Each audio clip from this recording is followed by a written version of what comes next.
Google hates you. According to sfgate.com, Google absolutely hates you. And I read through this article, Geeky sent it over, and I actually do agree with the author on several points here. We're going to talk about how Google hates you. According to the author, the reason that Google hates you is that they have changed their search. After decades of relying on Google to find what you want, Google's AI is now going to tell you what you want. It's going to scrape content from other people's websites, and hopefully it's the right answer that you're looking for on the AI snippet, the AI overview. But a lot of people are very unhappy with Google, especially people who are anti-AI, because the entire site is AI now. It's all AI, and so is YouTube. To be honest, if you're watching us on YouTube, hey, there's AI on the back end determining whether or not you're going to see this video. Everything is being run through AI on Google's end, on Microsoft's end, all these big tech companies, Facebook. You know, I don't know what the solution is if you don't like it. I mean, I don't like it. I don't like the fact that Google is forcing people to take their word for it with search. They're not letting people really go out and do their own due diligence and find what they're looking for. They're spoon feeding it to you because they probably have a deal, an advertising deal, publishing deal with a lot of these websites. And the ones they don't, they're just taking the content anyway. You know, CNN, I guess they're getting into it with Perplexity AI. They said that Perplexity has taken like millions of their articles and doing summaries there. But we're going to talk about this, and we're going to talk about how it is going to absolutely lead to the decimation of the digital news space, including NPR. They just had to cut more staff today. Their traffic is getting cut off. Their money from the government, the USAID money, got cut off. But I think we're going to see this across the board. And I don't think it's just going to be the outlets you don't like. It doesn't matter what the politics of the outlet are. Google is going to make it harder to find alternative voices. We've talked about this before. And I don't think it is going to fully sink in just how bad this is until we're 6, 10, 18 months down the road. And you're basically being spoon-fed content from Google that may or may not be correct, may or may not be fact-checked, and is probably going to come from like 3 or 4 different sources. It's going to come from the ABCs and the NBCs, and of course Reddit, which blows my mind because Reddit is user-generated content and Reddit's full of shit, but whatever. So let's talk about all this. Before we get into it any further, please subscribe for more pop culture news, views, and rants, guys. This is Kneon. This is Clownfish TV. And if you're looking for more Clownfish TV, go out to more.clownfishtv.com, where we have more podcast episodes out there that you can access for less than the cost of a single super chat. We do not do super chats over here. So if you want to support us, that is the way to do it. Also, if you want to listen to the audio version of Clownfish TV, take us with you, please. You can go out to iTunes or Spotify. So thank you very much for that. So this article's interesting. It is making the rounds, ironically, on Reddit, but Geeky sent it over. Google hates you. So SF Gate columnist Drew Magari weighs in on the dire consequences of Google's AI pivot. And again, I do agree with a lot of his points here. And we talked about it the other day that this shift, this change, going all in on AI overviews is going to really take a crowbar to the internet. I mean, we have relied so heavily on Google, and I think people are starting to think like, hey, maybe we should have another search engine. Maybe we shouldn't go all in on Google tools. Maybe we shouldn't rely so heavily on YouTube. He said, if you want people to read your work, if you're a digital journalist, and I do, you must pay tribute to the SEO gods if you want that writing to be easily discovered. Yes, it's a pain in the ass. People are like, and this is me editorializing here. We've run websites since 2007, 2008, and they were pretty consistent until Google snapped its gauntlet-covered fingers and destroyed the internet. We just saw it decline in real time over the last 2 years. But articles had to be written a certain way to get the attention of the search engine gods and basically Google, and now it doesn't work. He said, you must kneel before one SEO god in particular, Google. Yes, Google has ruled the search engine market for the entirety of this century, which is why every media outlet I've ever worked at, this one included, has dedicated nearly endless amounts of both personal and tech personnel and tech to make sure that when you, the reader, search for articles on why Meta's new sunglasses make you look like a complete tool, by God, that's exactly what you get. But while slaving away at perfecting their search engine optimization infrastructure, none of those outlets ever seriously ask themselves the question, what if there comes a day when the search engine stops, or the search engine optimizes for itself and only itself? Yes. What do they call it? 0 point, Google zero, when they stop sending any meaningful traffic to external websites. That day is here. Oh, he says it too. Yeah, that day has arrived. You and I know the quality of Google's search results has been lacking for years, but last week the company announced plans to essentially kill off its search results entirely, addressing all of your queries within Gemini instead. Look at this horrible shit. Look at it. Yes, pretty much. And it gets it wrong. Gemini especially. Gemini is not as good as even Grok or ChatGPT. It does get things wrong. Someone get me a cup of lye to soak my eyeballs in. Google was already attempting to steer users towards stolen content by auto-populating the top of every search with an artificial intelligence overview, followed by sponsored links and sometimes a bunch of other unwanted crap. Yeah, if you wanted to find what you're actually looking for, you have to get past page 1, and most people never get past page 1. And that's kind of a golden rule of SEO, is you have to be in the top 3, or at least above the fold, above the scroll. If you want people to find your website, you couldn't be buried on page 3 because people weren't going to go past page 1. And now they're not even going to go past these overviews for the most part. He said, if you want purely web-based search results from Google, you have to hunt around for the web filter in one of their submenus. Yeah, they make it very hard to turn this off. Or you have to manually input code into your search so the AI demon isn't the first thing you see. And that's if you actually care about what you're searching for. Most people don't. They'll get a top-line answer from AI and deem it not worth the trouble to click or scroll any further. Yes, including putting glue on your pizza or whatever dumb shit. And Reddit is notorious for misinformation, and they're really weighing Reddit a lot more than they should. It's user-generated content. Any malicious actor can post any amount of bullshit on Reddit, and Google's going to eat that up. This is why when Google's algorithm deprioritized external links, it killed off traffic to all publishing sites, this one included, by about a quarter or more virtually overnight. Yes, this is what we've seen too. And it's been rolled out in waves. Wave 1 was, I think, the end of 2023 or beginning of 2024. I saw the warning signs. I was talking to other site owners, and unfortunately, I started laying people off from a lot of our sites about the end of 2023, beginning of 2024, because I'm like, it's not going to get better. It's not going to get better. This isn't just a bump in the road. Because sometimes you have that. Sometimes you have bad months. They're not great for whatever reason. The traffic's not as good as it should be, but then you just kind of, reorient yourself or hope that things pick back up. And usually things would level out. That did not happen. I still remember our last normal month, and the drop off was severe. We dropped like 90% the following month. Like, we had a normal month, things were going pretty okay, and then we dropped like 90%. And then it rebounded a little bit, but it never got back to the level it was at before for our traffic. It just dissipated. And social media, good luck with that. Social media deprioritizes sending traffic to your website. They want you to publish on their platform. X, formerly Twitter, wants you to publish on their platform. They don't want you to send traffic to websites.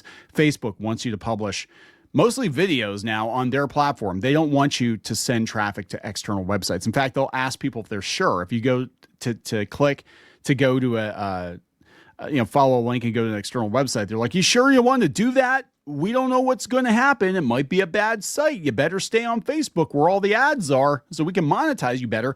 That's what the end game is for all of this, and Google's doing the same thing. Google has basically become a social media website at this point. They're social media now. They're not a search engine. They're no more a search engine than Facebook or any other AI agent. That's what they are.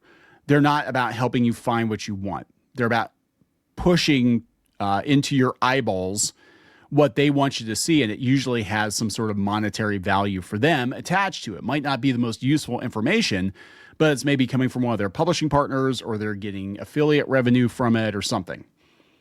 And this was always going to happen at some point. It just took the right CEO to come in and say, you know what? you know what? We have the world's attention and everybody goes through us. So we're going to jack up the toll. You're going to go through us. We are the internet, bitches. They really do think they're the internet, Google. And for a lot of people, they are. But so is America Online. So is MySpace. I just want to put that out there. If you get too big for your britches and the public turns on you and public perception is soured on you, ask Microsoft how that's going for them. It's not going very well. I'm just saying. Sites like SFGate need traffic to survive, and writers like me need those sites to stay alive if we hope to remain gainfully employed by them. We're going to talk about NPR here in a second. Google, which is set as the default search engine in nearly every piece of tech you consume, is poised to cut off their oxygen supply altogether. So if you've recently asked yourself, how can they kill journalism even deader? This is how. Yeah, this is it. This is it, man. And we've been calling it for at least 2 or 3 years now that it's over. And a lot of these websites are selling dirt cheap because they know it's over. This is why Google needs to be seized by the government and broken into a trillion little pieces. I don't know if the government's going to do that because remember, Mr. Sundar Pichai was standing right behind the orange one during the event when the orange, I don't even know what I can say on YouTube anymore because they screen all the videos now. He was standing behind the orange one at the big event where the orange one receives his promotion again. There, because if you say it, they're like, "Oh, this is election stuff." I swear to God, it's crazy, and they listen to everything you say on YouTube, and they use AI to determine what they think your video is about. It said it's not just a me problem. You don't have to be a writer to have your livelihood be dependent on Google. Yeah. See also YouTubers. See also anybody who has put all their eggs into this basket, and it was a huge mistake. It was a massive mistake for us to do that. Small business owners need Google to reach potential new customers. Students, many of them working on school-issued Chromebooks made by Google, need to research term papers and study for final exams. Well, that's okay. That's okay. Google Gemini will tell you that George Washington was a black woman. And I'm sure you'll get an A on that exam, right? In its earliest form, Google.com was the perfect utility for all these people and millions more. We'll talk a little bit. I don't want to take this whole article here. You go out to sfgate.com and watch it. But a lot of people are jumping ship. We talked about it yesterday. They're going to DuckDuckGo. DuckDuckGo installs are up 30%. We need more options. They just shut down Jeeves. You need to bring it back. You need to resuscitate that bitch. Bring him back. We need him now more than ever. We need an alternative internet. I really think we do. And I'm not talking like, oh, it's the dark web where all the chuds hang out and sell your personal information and feet pics. No, that's not what I'm talking about. I'm talking about an internet that fundamentally functions like the old internet that's AI optional, and definitely the corporations stay the fuck out of it, in my opinion. That's what we need. And we need to have search engines and web rings like we used to so people can actually find what they're looking for. And sometimes you stumble upon things by accident. One of the biggest problems, I think, with laser focused search is if you don't know what you want until you see it, you're not going to find wonderful new things. Right? Remember Stumble Upon? That was pretty cool. You just hit the button and it would just show you like different websites, whatever. I feel like we need something like that. Like, yeah, Google has the I'm feeling lucky thing. I don't think it's luck. I think the dice are loaded. I think it's going to be whatever they want to show you. But I miss getting lost on the internet for hours and discovering wonderful new things and websites and, stories. And, it's kind of how I found emulation. Oh my God, am I allowed to talk about that? Nintendo's coming. But yeah, I kind of stumbled upon, emulation sites, and I'm like, oh my God, you can play old games on your Macintosh? This is crazy. And I always, curated my bookmarks, and there's certain sites that were good for certain information. Other people had blogs. Other people had art sites. I mean, before everything was had congealed into the gray goo that is the internet right now. And Google is the gray goo. I think they need to take the color out of their logo because it's pretty disgusting how things are going. And I know they're better than this. I know there are people at the company that still feel that Google should not be evil. But remember, guys, they took that slogan down a long time ago. And all of this is affecting anybody on the internet. It's affecting people on the YouTube level. It's affecting them on the search level. It is what it is. But let's talk about this NPR. So this is where it ends. And I know some people are going to be cheering on the end of NPR, but like I said, it doesn't matter what flavor of journalism it is.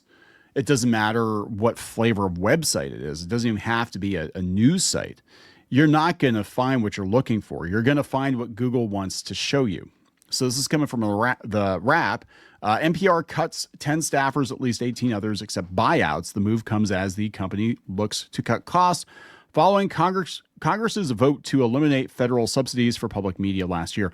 I think also they're looking at the writing on the wall, and they're looking at what's going on with search, and they're like, our traffic is not going to come back. It's not coming back. This whole advertising subsidized model of digital journalism is over, right? NPR laid off 10 employees as it looks to save money following Congress's vote to eliminate federal subsidies for public media last year. Layoffs represent about 4% of its content division, which includes its newsroom and podcasts. Podcasts, that surprises me. No staff members of news programs or podcasts were affected. Okay.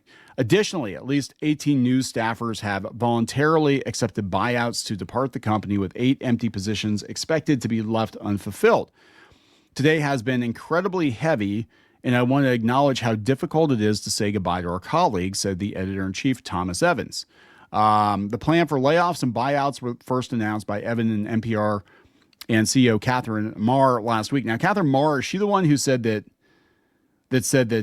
she came from Wikipedia, I think, and she's the one who was like, oh yeah, truth is subjective, or sometimes, people don't need the truth or what. I'm like, yeah, that was kind of the kill shot for NPR. Like, people were already on the fence, like, man, NPR got like really, really, really political lately. Like, they're definitely picking sides. And then she said that, and people are like, yep, that's it. I'm never listening to NPR again. You're not getting my money. I don't care. I don't care if the NPR guy comes on and begs for money. You're not getting it. NPR directly relied on federal funds for only 1% of its budget. How come they're laying so many people off? If that were the case, the pair noted the company was looking to save $8 million and expected a drop of $15 million in member station fees. So this is Joe Shapiro. I've taken a buyout, feel privileged to work at NPR since 2001. Proud of my stories, their impact, grateful for the best audience. Tomorrow, NPR will lay off my colleagues. Talented journalists will lose jobs, but fewer laid off, we're told, for each who takes a buyout. That's it. If they offer you a buyout, I've been in this position before. If they offer you a buyout, take the buyout, because the alternative is you might have your job for another couple of months, but they're going to fire you. So take the buyout. So it said, next for me, a follow-up to No Pity, I hope, my book on the disability civil rights movement. So now I can write that book I want to write, I guess. I guess that's a good thing. Jeff Brumfield says, today is a really hard day at NPR. We're losing some good people, including people I'm very close to. The reasons for the layoffs are complicated. Now, there's no money, and the search has been turned off. Google has turned off search. So you're not going to make that money up in ad revenue. You're just not. We lost a lot of federal money, gained a lot of donations, but NPR isn't sure how sustainable those donations will be. Despite the cuts to federal funding, NPR has received a lifeline from a pair of charitable donations that totaled $113 million. Former NPR Foundation board member Connie Balmer donated $80 million. Must be nice to just have like $80 million to be like, here, NPR, have some money. I found it in the couch cushions. Maybe Elon will buy NPR too. Oh God, XPR or something. It's jeez. In order to improve the org's technological needs, okay. And second donor chose to remain anonymous. In addition, to NPR PBS slashed 15% of its staff, or about 100 positions in September. We did report on that. It's not looking good. I mean, we talked about that. Everybody's like, yeah, they're all freaking out. All these news outlets are freaking out because they know the end is near. This is not sustainable. They're going to have to pivot. They're going to sell. They're going to wind up making deals with people you probably never thought they would make deals with in a million years. I mean, we just talked about, I think it was Vox sold itself, or sold part of itself to one of the Murdochs, to Murdoch Jr., like Fox Murdochs. Yeah. Like I never would have seen that coming in, but it's desperate times, man. Desperate times, right? But yeah, this article is actually pretty good. I would go out there and read it if you can find it. But they say Google has ditched its founding "Don't be evil" ethos ages ago is now doing likewise. It's basically doing what Facebook and X are doing. This latest search prototype will wall you off from other people's writing, their products, their very ideas. The underlying hope one imagines is you'll become more reliant on machines instead of real people for your informational needs. Well, a lot of people are installing DuckDuckGo, and I think that this is going to continue. Yeah, and he mentions that too. He said, yeah, actually I agree with a lot of what he says. Not everything, but I agree with a lot of what he says. He said there's some faint hope. Internet users, myself included, are switching to DuckDuckGo as their default search options, and there are initial signs that the AI scam, and it is a scam, is losing traction with some of its implementers. They've oversold its abilities, and they've spent a ridiculous amount of money, and there's no hope of them getting that money back. So they're shoving it into everything to get people to agree to it, basically. They're not agreeing to it. You've got a gun held to your head. Yes, like, you will use our AI search because we spent billions of dollars on this. And then we can go tell our shareholders that our usage is way up. And that's what's going to happen. Google's going to be like, Alphabet's going to be like, hey guys, hey shareholders, oh my God, the entire world suddenly decided it likes Gemini. Can you believe that? Look how many people are using Gemini. Well, yeah, because you replaced your search engine with Gemini. Just like Microsoft tried shoving Copilot into everything, and people are like, that's it, I'm going to Linux. I don't even know how to use Linux. I've never used Linux, but I'm going to Linux because I'm not using Microsoft. And that's what's going to happen here. So good luck with all of that. But yeah, it's going to be very interesting to see what happens. I think there's going to be a lot of freaking out. And I know people are like, oh boy, I can't wait for these journos to be out of work or whatever. There are some good journos out there.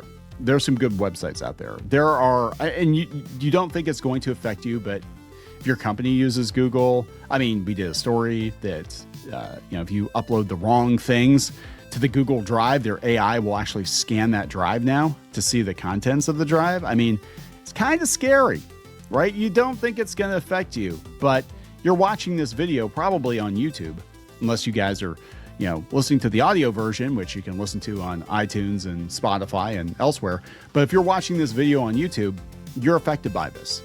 So I'm just saying, the internet is going to change forever, and it's not going to change for the better, in my opinion, as the person who's been on the internet since the mid 90s. Okay, I pretty much grew up on the internet, and yeah, it's gonna get real bad real quick if this is allowed to continue, in my opinion. Gonna wrap it up. Please subscribe. We'll talk later.